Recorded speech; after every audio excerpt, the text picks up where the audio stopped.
I haven't tried this.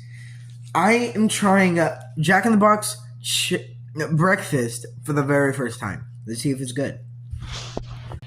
First, we got the hash brown.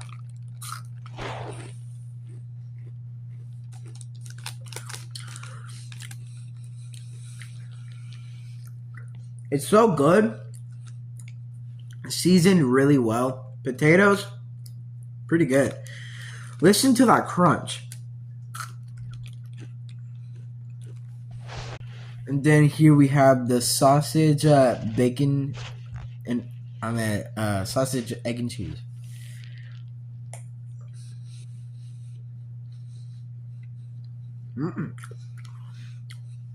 Honestly, it's not that bad.